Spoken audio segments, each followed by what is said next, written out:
On the 24th of May, Saturn moved into Aries for the next 2.5 years. And this is my take on what that means for us as a collective. So Aries is ruled by Mars, and Mars rules, in alchemy, Mars rules the left side of the brain and the right side of the body, and Mercury rules the right side of the brain and the left side of the body.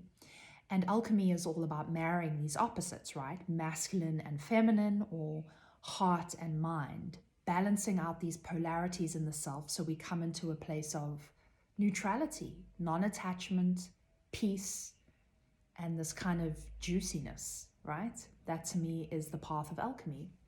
So here we see Saturn moving through Mars, right? Left brain.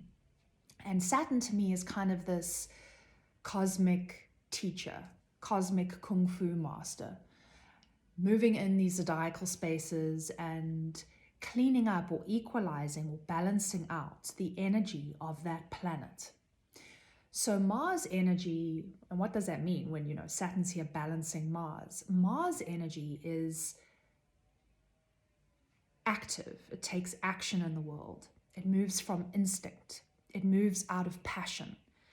Aries is, the ruler of Aries. So Aries is the child of the zodiac, and it just knows what it wants. I'm an Aries sun, so I know the feeling of Mars energy and Aries energy, which is like, it instinctively understands its passion and it knows what direction it's moving in. And Mars, when it's operating in its highest resonance, is this beautiful feeling of being at play in the world. So your inner child or your inner Christ or Horus, right? Because the Aries represents Christ or Horus. There's this beautiful relationship with this intuitive, instinctive, passionate self. And we don't allow the mind to undermine what the inner child is saying to us. I want to do this for us. I want to follow that passion. Oh no, you can't do that. That can't possibly work in the world. That's when the mind is unbalanced, right? And it's squashing the heart. So when there's this beautiful resonance of Mars energy in us, we are holding the Christ child in ourselves. We are the parents to this child, and we are witnessing its deepest passion and play and needs. It's the kid at play in the Garden of Eden. And we take action based on those deep intuitions and instincts and faith that the heart knows, right? So Mars operating in that way, to me, is that alchemical, juicy space where the mind is there to listen to the heart and go, wow, that's quite a big passion. But the mind, and it's not logical earth mind. The Hermetic mind or the Mercurial mind is divine mind or wisdom. So that is based in the knowing and the knowledge that you are here to walk a path of passion and play. Right? It's not the logical matrix-based mind, which is, no, that can't possibly work in the world. Heart, you keep quiet, thank you very much. That's not the mind I'm talking about. I'm talking about the high mind, the divine mind that is based in the truth of the nature of reality and who we are as daughters and sons of the Most High, right? So that mind listens to the heart, the instinct of the child, the Mars in us, the Aries kid who's like, I want to do this in the world. And it goes, yes, I'm that parent that supports your dreams. What action must I take for you, beautiful child, beautiful Christ in me? What action will we take together? So the mind is there to protect and be assertive for that playful child within, and to take action, use that Martian energy of passion and desire and taking action in the world for your play, for your passion. So that's a beautiful octave of Mars, and what I think Saturn is here to refine in us, to allow that Martian expression. So where we might find ourselves though, when Mars is out of balance, it's not taking action at all. It's not assertive. Maybe it's very dimmed and very castrated. So Mars is also very, it's that forward moving masculine energy. It's been castrated, right? Fawning, unassertive, doesn't know how to take action for itself and protect the child, Like you see a kid, Aries is the kid, right? And you see a kid doesn't go with social constraints. If an adult does something or approaches the kid or wants to give it a hug and it doesn't want a hug, it'll go, no, I don't want that. And good parents go, okay, cool, you don't have to have that. And they allow, so that kid is that Aries energy. When we see kids do that, they just know what they want. They're like, I don't like that, I like that, right? And of course, as we become adults, we become more polite, and we understand the sort of social constraints and these things. And, we don't exactly act out in the same way socially, but the instinct is still there. When your body's like, or when your body's like, yes.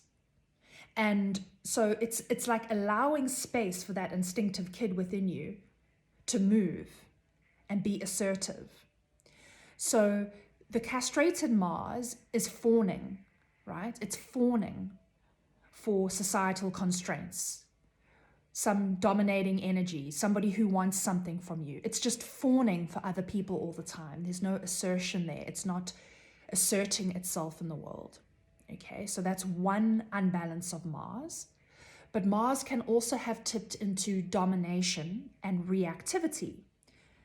So, it is taking action in the world, but it's using it in a reactive way. And it's using its sort of strong, desirous, kind of root sexual energy compulsively, right? It's very loud and brash. It's controlling, right? So these are the two ways Mars can maybe reflect itself, where it's in an unbalanced place, right? It's fawning and unassertive, or it's over-assertive and impulsive and reactive. And both of those reactions are trauma responses.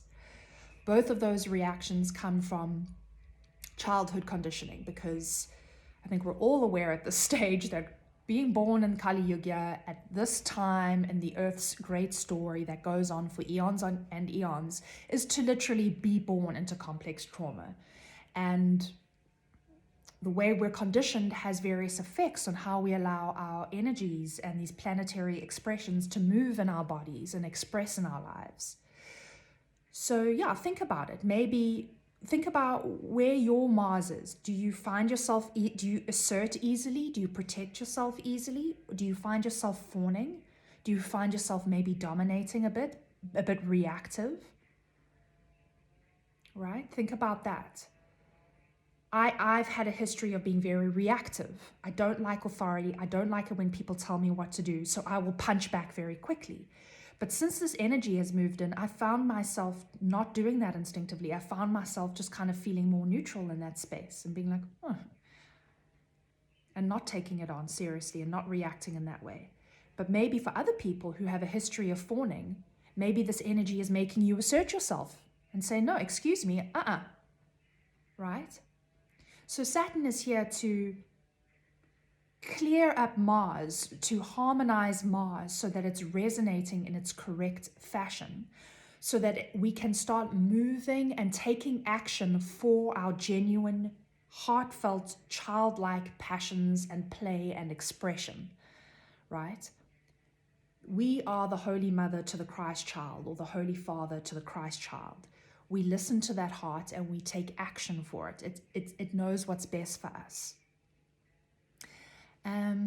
So I'm wondering if you're feeling this in your life, if you felt this kind of tempering or this balancing out happening with your Mars energy. Saturn's going to be here for 2.5 years. She is going to dip back into Pisces in August this year till February next year, but then she comes back in to Aries until 2028. Yeah, so I would love to hear how you're feeling this. It's a big shift. I don't often speak to astrology, but I have a kind of penchant for Saturn, so that's why I'm speaking to this one. And I'd love to know what you're feeling, if you're feeling this expression. Sending love.